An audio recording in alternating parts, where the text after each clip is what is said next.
Hey, alright. May as well do this thing. Just see if I'm recording. Blah blah blah. Yeah, sweet. Alright, so I was asked, can I give a quick rundown of Aseprite? I don't know how to pronounce it, but this is a great little pixel tool. I love it. It's so good. I was a bit skeptical when it first came out, but then it built itself up really awesome. So anyway, look at that, that's cute. Anyway, file, new.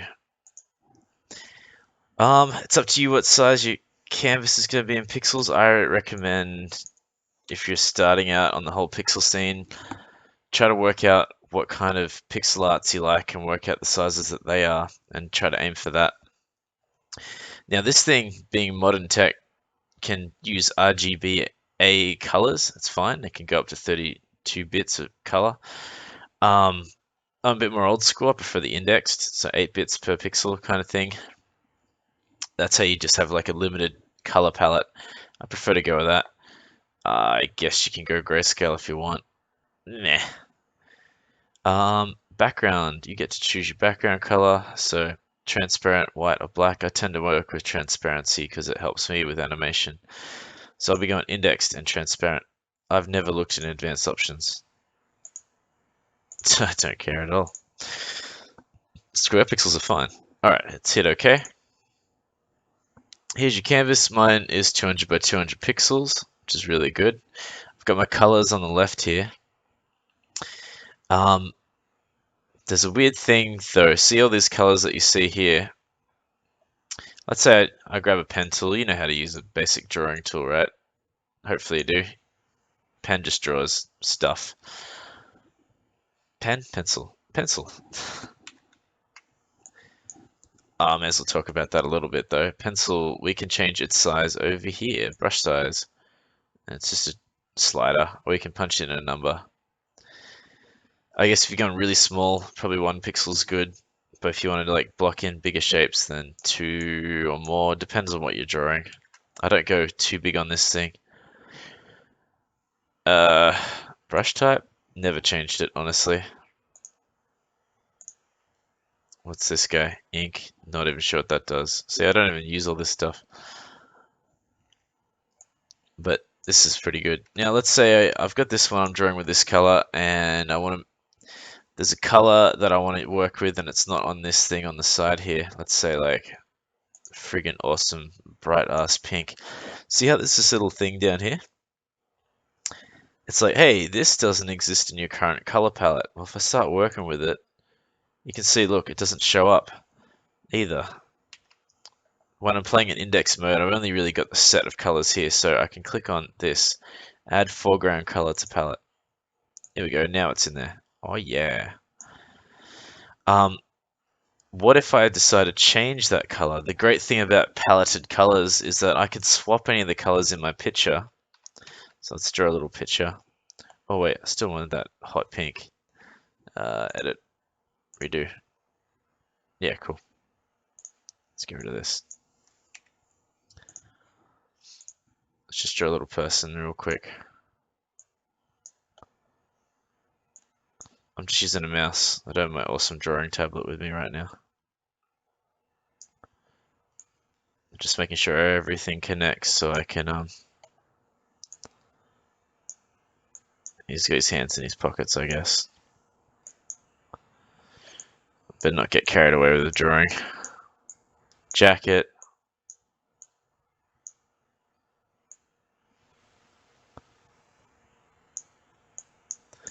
Awesome, yeah. Alright, let's fill him in. You got the fill tool over here.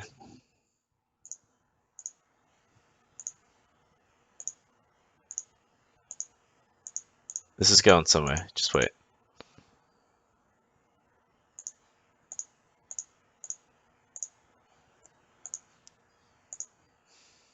Oh, same color. Alright.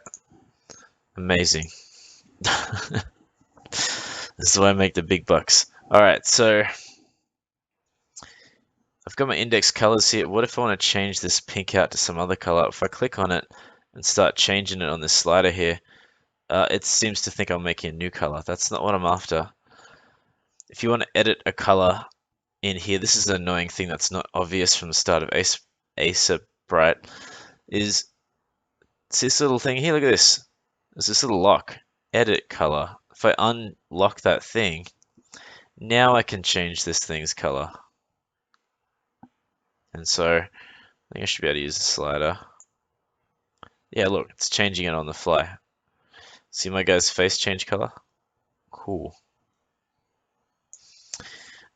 Alright, so you need to tick this little edit color thing to manage that. The other thing is, if I click on this here, you've got your other controls for changing your color as well. So maybe you just want to change this like so. Yeah, or whatever you want. It's all good. So it's in there. You click on that to get the different color sliders. And look, hexadecimal values. Awesome. So if you're playing with Photoshop and you want to get your colors across into here, you can reference the hexadecimal color. It's really great. Oops, did not mean to fill that background. You got your basic kind of tools over here. So selection boxes, let you move things around. You can delete and whatnot. You've got your eyedropper, which selects that color that you're over and makes it the current color. What I find I like to, oh, you got rubber as well. Rubber uses a brush size as well. How I tend to work though is if I'm drawing stuff, let me zoom in a little. Say I'm drawing stuff, draw, and then I find a part that I hate. If you hold the Alt key switches you over to eyedropper. And I don't even use the rubber when I'm drawing the line art for things because I can eyedrop the background and it just chooses the transparent color, and I can start using the brush as an eraser instead. And I can go back to press Alt, click again, and then I can keep working. So I generally just play with pencil tool and press Alt when I need to switch color to reference a color that's already on there. Obviously I need to switch to fill every now and again. But Alt's good. Holding Alt brings up the eyedropper. There's a bunch of other crazy tools in here. I guess you don't need all of them. Let me just wipe this guy out. And we'll have something more simple.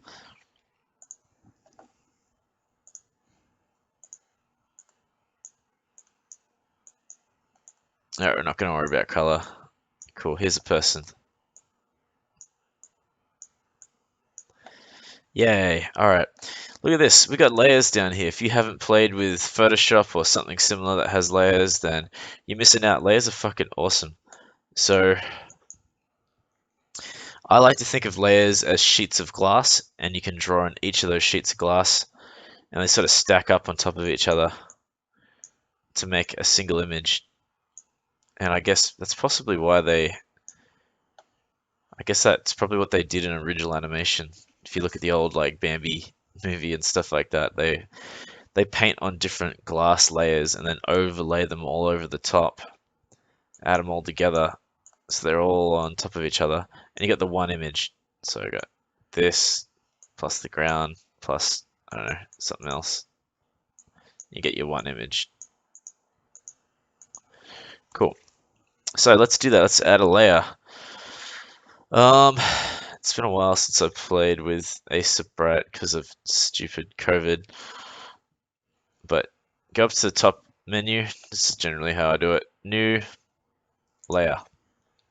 This one's on top, which is kind of cool. I've got it selected at the moment, so I can draw on top of this guy and not worry about the consequences. Here we go. I can hide that layer, so you can see I didn't fuck that bottom layer up. I guess sometimes what I like to do is,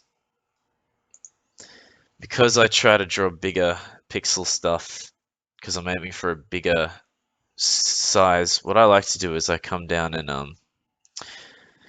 I like to use this bottom layer as like the rough layer, and then the layer on top, which I'll get rid of this stupid thing. this layer here I tend to use as like the cleaner line art one. So I'll draw over it again. I'll just use a bright red for now. Oh no. Oh, let's get hot pink back. Oh yeah. I usually draw on a layer above it to trace it so it's a bit cleaner. So the first one I can go a bit rough and dirty, and I like that because you can get a character looking approximately right with the right, like dynamics in their poses and stuff. And then this one is like the super serious. Let's trace this and get the line art properly.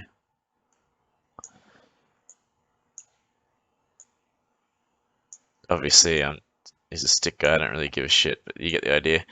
Because then I can hide this bottom layer later and go like, oh yeah, shit, yeah, there's my clean line art.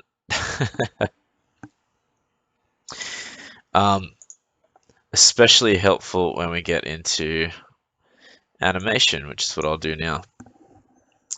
Let's just hide this top one. Let's play with our rough layer for a moment.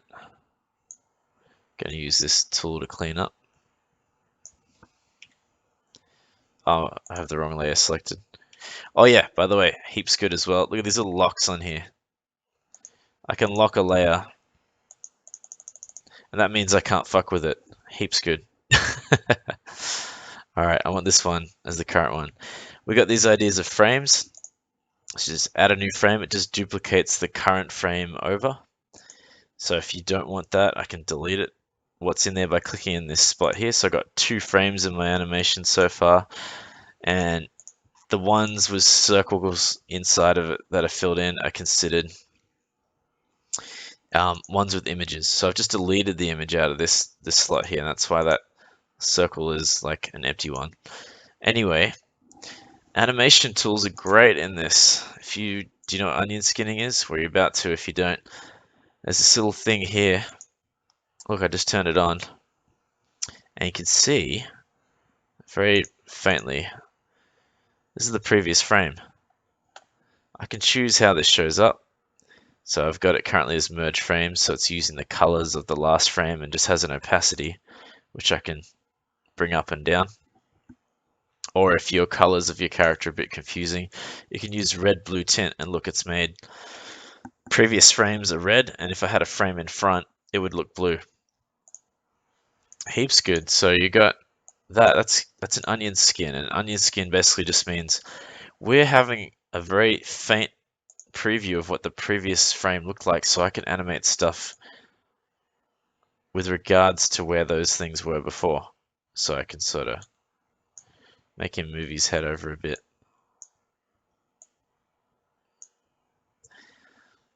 Maybe you keep the arms moving. Whoop, whoop.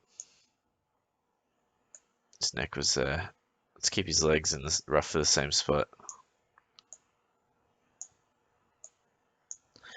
Cool, now I got 2 frames doing this. Let's add another one. Alright.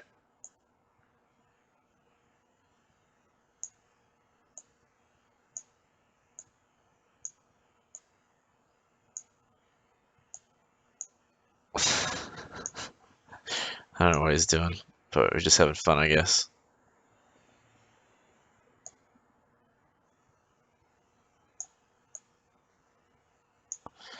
Maybe he's going in for a cartwheel or some shit.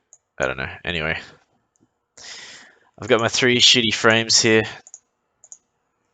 And I've got this little play button, so I can test it. Doesn't look like much. I recommend when you're testing the animation to turn off the onion skinning so you just see the frames that you're working with. Cool. Now, this is just one animation. Let's just say I want to make you select. Well, I want to have multiple animations that I manage on here. My character does all sorts of shit. He does this like wind up for a cartwheel, and what I can do there is I select, these numbers here are the frames that I want, and I right click that and add a tag. New tag. Cartwheel wind up, and you can choose a color. This is saying which frames belong to this little animation, which is cool. We got cartwheel here now. Whoop, whoop. All right, let's add a new frame. When I add a new frame, it thinks it's part of this animation too. That's just it trying to be helpful. I'm going to click on the cartwheel wind up and say, look, you are from 1 to 3. I don't want that fourth frame to be counted. So there we go. Let's change that. 3 could be my actual cartwheel. So I can put a tag on this thing and call it cartwheel. And let's make it good old pink. Yeah. And look, it's got these separate ones now. It's not considered the same animation, so when I put onion skinning on, I won't get the onion skin of frame 3. It's a different animation. And so from here, I can start animating a cartwheel.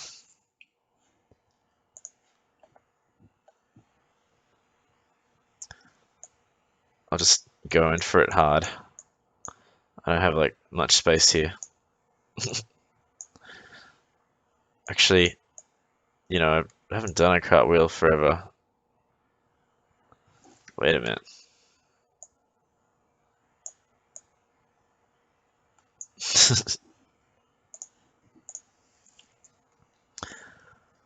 You can see I'm using those onion skins to work out stuff as well.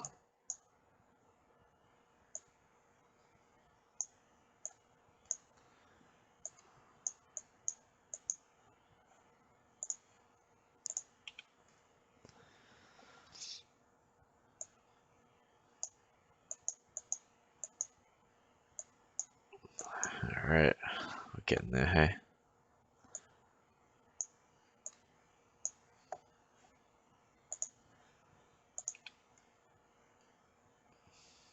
Let's just wrap this up. Well,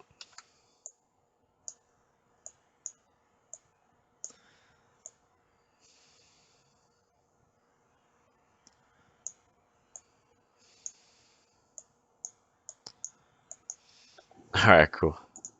Woo! Let's turn that thing off. Look at this. Wow! Yeah, it's animating though, right?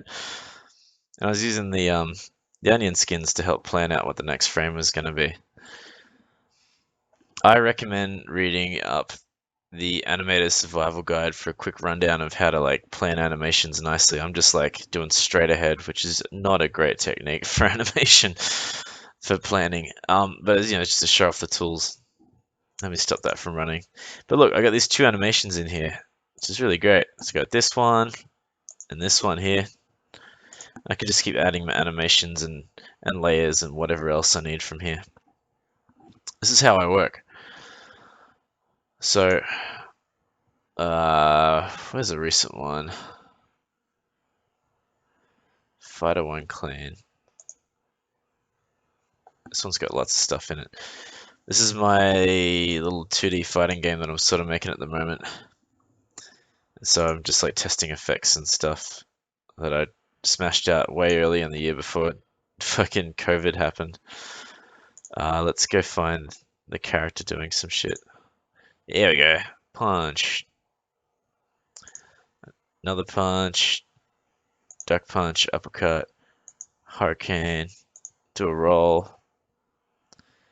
Let's go find his run. Oh, yeah. Cool. Anyway, you can see I got lots of stuff going on here. I'll just give you a bit of a preview. So this is my final layer that you can see in the middle here where I've got the character on.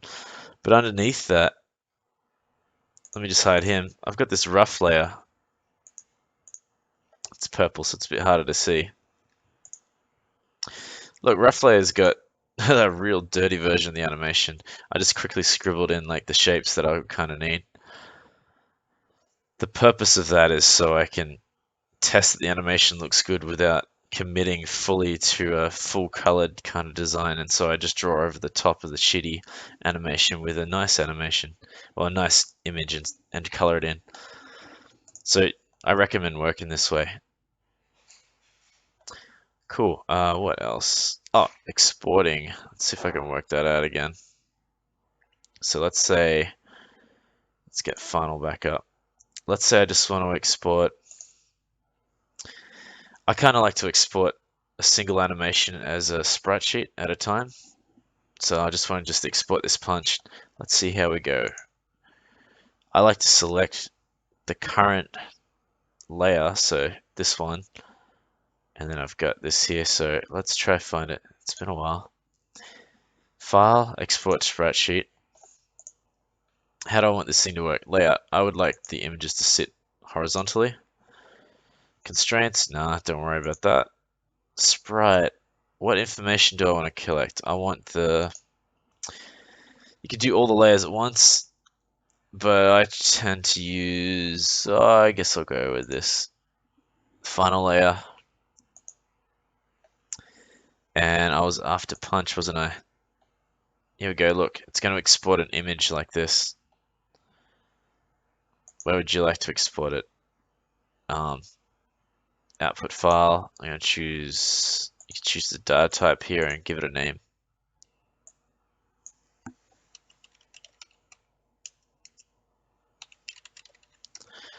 There we go, punchy punchy.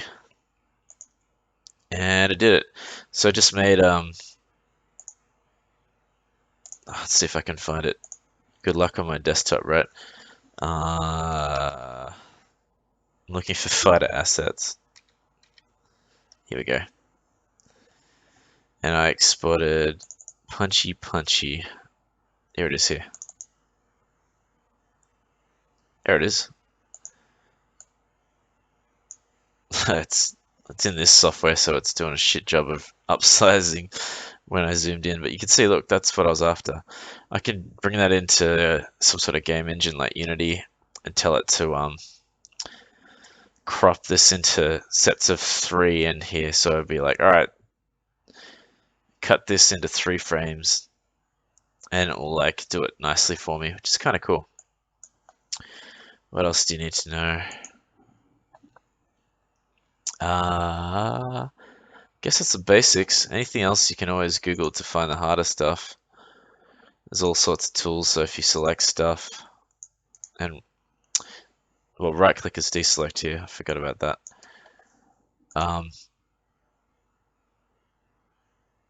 Yeah, there's all sorts of things in here. So if you need to flip things horizontally or vertically or rotate them and stuff, select them first usually, and then do that kind of stuff with it. It's all in here.